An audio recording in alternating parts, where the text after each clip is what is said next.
মানে তারে জিজ্ঞাসা করবেন যে ভাই মশা মারবো কিভাবে, বলে ভাই ডিসেম্বরে নির্বাচন দেন। তারে জিজ্ঞাসা করবেন যে ভাই বাসগুলো যেন ঠিক লাইনে চলে, ভাই ডিসেম্বরে নির্বাচন দেন। তারে জিজ্ঞাসা করবেন যে ভাই জিনিসপত্রের দাম কিভাবে কমবে, বলবে ভাই ডিসেম্বরে নির্বাচন দেন।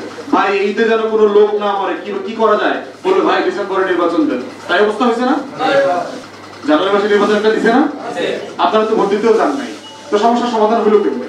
প্রতি মাসে মাসে মহল্লায় যখন চাঁদাবাজরা আসে, পুলিশ আসে, এলাকার দখলদাররা আসে, রাজনৈতিক দলের লোকরা আসে, তখন বুঝেন না ব্যবসা কি জিনিস? তাহলে আপনি নীরব থেকেও কি ভালো আছেন আসলে? চুপচাপ থেকেও কি আপনার কোনো সমস্যার সমাধান হচ্ছে? আপনার ছেলে মেয়েদেরকে যে আপনারা লেখাপড়া করাচ্ছেন, জানেন এই ছেলেমেয়েরা লেখাপড়া করে যে বেকার থাকবে?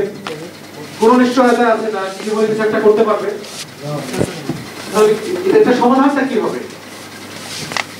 আপনারা যে খালি চুপচাপ বসে থাকলে কি এটা সমাধান হবে? এই জন্যই বলছি যে কেন রাজনীতি করতে হবে, রাজনৈতিক দলের সাথে সংশ্লিষ্ট হইতে হবে। নতুন রাজনীতি মানেই হচ্ছে যে বাংলাদেশে এই সমস্যাগুলো নিয়ে কথা বলা, আওয়াজ তোলা, সমাধানের জন্য চেষ্টা করা। এটাকেই আমরা বলছি দ্বিতীয় প্রজন্মের রাজনীতি, নতুন ধারার রাজনীতি, সমস্যা সমাধানের রাজনীতি। এই রাজনীতিটাই শুধু সম্ভব বাংলাদেশকে বদলে দিতে পারে যদি এই রাজনীতিটা আপনারা বোঝেন, অন্যদেরকে বোঝান, মহল্লাতে গিয়ে মানুষকে সচেতন করেন এবং মানুষকে বোঝানোর চেষ্টা করেন যে কাকে। তাহলে এটা সমাধানটা হবে কিভাবে? এই যে প্রতি মাসে বাংলাদেশে রোড অ্যাক্সিডেন্টে 700 থেকে 800 মানুষ মারা যায় প্রতি মাসে। ঈদ আসতেছে না আপনার, লক্ষ লক্ষ মানুষ বাড়ির জন্য যাবে না? কত হাজার মানুষ মারা যাবে বুঝতে পারছেন? কোন আলোচনা আছে রাজনৈতিক দলগুলোর মধ্যে? দেখেন তো যে আমরা চাই আসন্ন ঈদে বাংলাদেশের একজন নাগরিকও রাস্তায় মরবে না, মরতে পারবে না। আসেন সবাই মিলে কি করা যায়? কোন আয়োজন আছে, উদ্যোগ আছে? সংস্কার, নির্বাচন, ভাই ভোটের 3 তারিখ বলেন, ভোট কবে? মানে তারে জিজ্ঞাসা করবেন যে ভাই মশা মারবো কিভাবে, বলে ভাই ডিসেম্বরে নির্বাচন দেন। তারে জিজ্ঞাসা করবেন যে ভাই বাসগুলো যেন ঠিক লাইনে চলে, ভাই ডিসেম্বরে নির্বাচন দেন। তারে জিজ্ঞাসা করবেন যে ভাই জিনিসপত্রের দাম কিভাবে কমবে, বলবে ভাই ডিসেম্বরে নির্বাচন দেন। ভাই এইতে যেন কোনো লোক না মরে, কি করা যায়, বলবে ভাই ডিসেম্বরে নির্বাচন দেন। তাই অবস্থা হয়েছে না?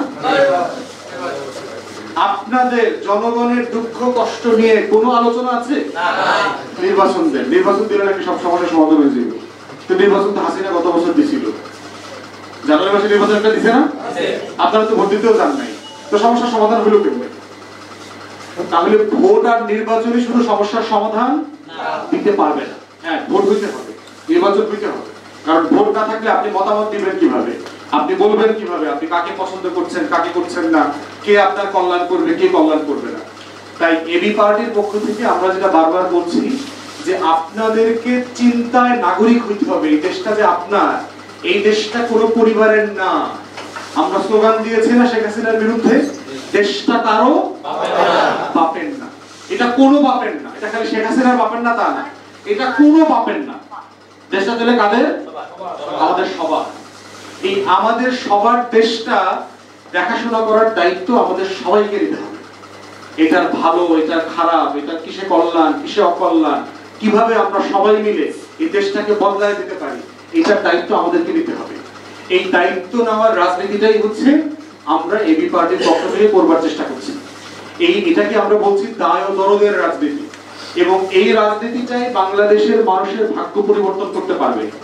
খালি অমুক পিতার রাজনীতি, অমুক পুত্রের রাজনীতি, অমুক পরিবারের রাজনীতি বাংলাদেশের ভাগ্য বদল করতে 53 বছরে পারে নাই, ভবিষ্যতে পারবে না। তাই সেই জায়গাতে আমার অনুরোধ হচ্ছে আপনারা যারা এবি পার্টির আহ্বানে আজকে এসেছেন, এই সময়টাতে রমজান মাসে কষ্ট করে আপনাদের সবার প্রতি আমাদের অনুরোধ হচ্ছে, আহ্বান হচ্ছে, দয়া করে আমাদের রাজনীতিটা বোঝেন, নিজেরা বোঝেন এবং আপনাদের প্রতিবেশী, আত্মীয় স্বজন, মহল্লাবাসী সবাইকে বোঝান যে বাংলাদেশটা বদলে যাওয়ার দায়িত্ব আমাদের সবার, এক দুজনের না। এবং এই জন্য আমাদের সংঘবদ্ধ হতে হবে, একসাথে কাজ করতে হবে, একসাথে বাংলাদেশটা পরিবর্তনের এই লড়াইটাই হচ্ছে এবি পার্টির আগামী দিনের রাজনীতি। সবাইকে অসংখ্য ধন্যবাদ।